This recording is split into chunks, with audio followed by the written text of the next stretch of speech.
arrancamos el noticiero contándoles la pérdida del poder adquisitivo de los jubilados, por lo menos en la era Macri, en el último año y medio. Volvemos a tomar el contacto con Pablo Mesina, que está con Ismael Bermúdez. Pablo, adelante. Así es, Adrián, estábamos hablando, ¿no?, de lo que fue del momento de la instauración de la nueva ley de movilidad jubilatoria hasta el día de hoy, la diferencia, un 73,5 a un 43,7 en cuanto a la inflación, que es la real, y la actualización de los salarios de los jubilados, que genera una pérdida de un 17,2%, un sector tan necesitado que tiene una pérdida tan importante, y el que generó este tuit y esta publicación y esta nota fue Ismael Bermúdez, que está aquí con nosotros. Ismael, bueno, alarmante, ¿no?, en un sector de los más necesitados que tiene esta pérdida. Sí, ha sido una pérdida mayor inclusive que la pérdida que han tenido los asalariados. Esto tiene que ver desde la nueva fórmula.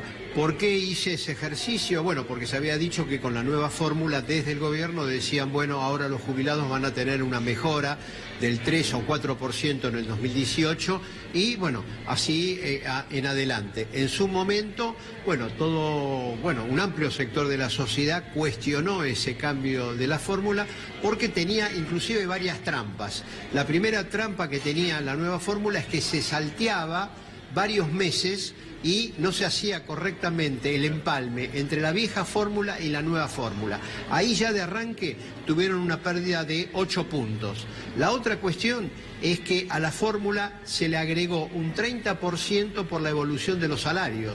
Entonces, como los salarios también perdieron frente a la inflación, la movilidad resultaba mucho más chica que si hubiera sido solamente por inflación.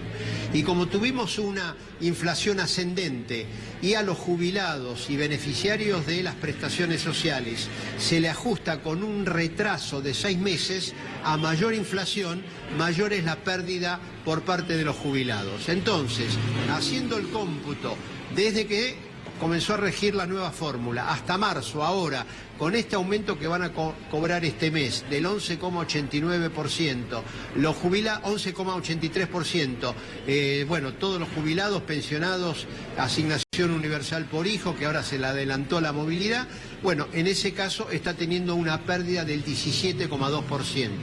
Para ilustrar esto significa lo siguiente: por ejemplo, alguien que en marzo va a cobrar la jubilación mínima de 10.410 pesos, bueno, están teniendo una pérdida del orden de los 2.500 pesos por mes. Eso solamente en el mes de marzo. Si esto lo llevamos hacia atrás, hasta el momento en que se hizo el cambio de fórmula, y lo vamos actualizando inclusive por la inflación, y bueno, tenemos que pensar más o menos que un jubilado con haber mínimo perdió durante estos 18 meses el equivalente a unos 25.000, 26.000 pesos en el curso de un año y medio. O sea, prácticamente estuvo perdiendo, es como si lo hubieran dejado de pagar 2 aguinaldos enteros y un poquito más. Ese es el nivel de la pérdida que han tenido los jubilados hasta ahora, hasta el mes de marzo. Adrián, Luciano, se escucha, Ismael. Ismael, te saluda Luciana Rubinska, prestaba atención atentamente, además te leo permanentemente del análisis económico que realizás. Los grandes perdedores, sin dudas, que son los jubilados, pero también todos los que vamos al supermercado y consumimos, porque el impacto que tiene el aumento de los precios y eso trasladado en lo que es la canasta básica también es un dato que habla de una inflación muy preocupante en febrero, casi un aumento del 5%. ¿Cuál es tu análisis? No, tenemos una inflación... tenemos una inflación ascendente, no descendente, como había dicho el presidente. Según el INDEC dio 2,6% de inflación, 2,6 en diciembre, 2,9 en enero, y ahora se está hablando de que la inflación podría ser del 4%. Pero cuidado con esto, porque eso está hablando de la inflación promedio. Cuando uno desagrega y toma solamente el rubro de alimentos, vamos a tener una inflación en el rubro de alimentos en los 2 primeros meses muy cercana al 8%. ¿Por qué motivo? Porque hubo fuerte aumento en el precio de la carne, fuerte aumento en los precios de los lácteos, fuerte aumento en estos días del precio del pollo. A mí me tocó el sábado comprar 1 kilo de milanesa de pollo y pagué 120 pesos el kilo. En el día de hoy a la mañana, porque estaba abierto a la mañana el negocio, volví a comprar el mismo kilo y me pidieron 135 pesos. O sea, en este fin de semana la milanesa de pollo aumentó un 10%. Así, si vamos rubro por rubro, estamos teniendo en especial una inflación en el rubro de los alimentos. Y a dónde pega más es justamente a los sectores de menores recursos, porque al mismo tiempo no olvidemos que la canasta de alimentos es la que el INDEC toma en cuenta para analizar los niveles de indigencia. Y entonces, con toda seguridad, este fin de mes, cuando el INDEC dé a conocer los datos de pobreza e indigencia, vamos a tener no una sorpresa, porque todos lo estamos esperando, pero seguramente va a estar dando un nivel de pobreza del orden del 30% o más, 30% más. Esto significa de 13 millones y medio a 14 millones de argentinos que viven en hogares que no pueden, con sus ingresos, comprar una canasta básica, o sea, viven por debajo de la línea de pobreza. Ahora, evidentemente, una sociedad como la Argentina no puede tolerar estar viviendo con 13 millones y medio o 14 millones de pobres. Ahora, sí. Ismael, entonces, el primer trimestre del 2019 estaría dando la inflación un promedio del 10%. Ahora, ¿se gana una elección con esta inflación? Yo creo que va a ser un poquito más del 10%, cuidado. Un poco más. Es muy probable que dé más del 10%. Sí. ¿Se gana una elección con esta inflación? Bueno, no solamente es el tema de la inflación, porque tenemos el tema de la inflación, tenemos el tema de la recesión, tenemos el tema de la pérdida de empleo. Ustedes vieron, el propio Ministerio de Trabajo dijo que en el 2018 se habían perdido 191.300 empleos en blanco. Si le sumamos los empleos en negro, posiblemente estemos hablando de una pérdida de 250.000 empleos en el 2018. Y el propio Ministerio, en la encuesta que hace con los empresarios y le pregunta ¿qué esperan ustedes para los próximos 3 meses? Fueron más los empresarios que dijeron que van a seguir desvinculando personal que aquellos que dijeron que van a tomar personal nuevo.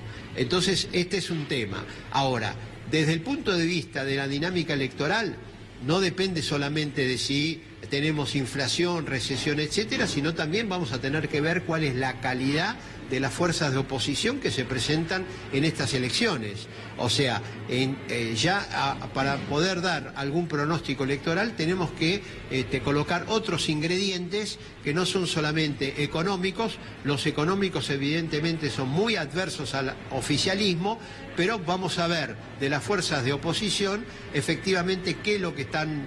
Bueno, primero cómo se organizan y qué es lo que llegan a plantear de cara a las elecciones y de cara a cambiar la perspectiva económica de la Argentina. Ismael, por los datos que vos estás contando, por este análisis de lo que puede llegar a ser el primer trimestre en relación a la inflación, tenemos que hablar entonces que las probabilidades de que supere el 30% la inflación de este año son muchas. No, este año vamos a tener seguramente... Con los datos del día de hoy, yo me refiero a los datos del día de hoy porque al mismo tiempo no sabemos qué va a pasar con todo un conjunto de variables, qué va a pasar con el dólar de aquí en adelante y su impacto sobre los precios. Con los datos que hay hoy, ya inclusive las consultoras que habían dicho primero menos del 30%, empezaron a decir más del 30%, algunas dicen ya 35%, y yo creo que con los datos de hoy el piso es 40%.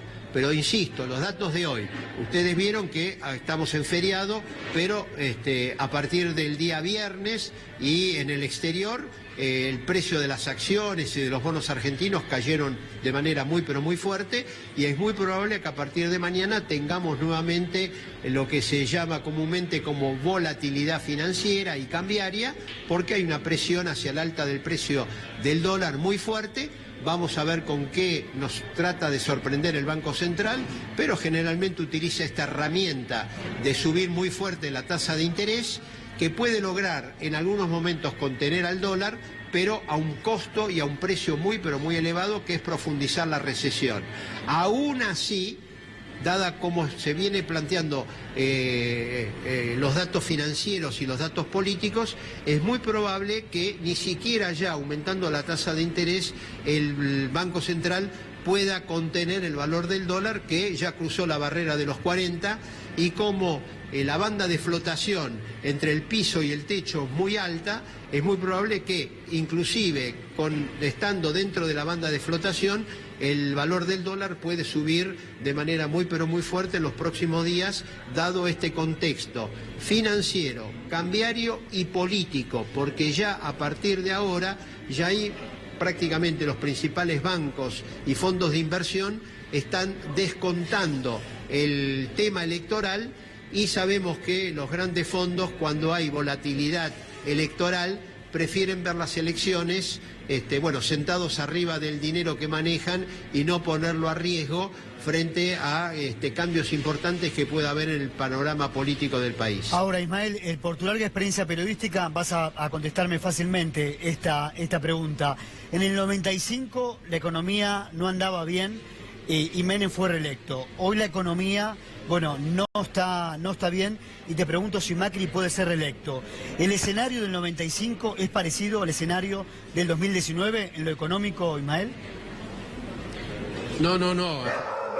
Bajo ninguna circunstancia. Bueno, perdón, estamos... Puede pasar, Ismael, no te preocupes. Con una visita inesperada. Debe querer salir por la tele también, ¿no?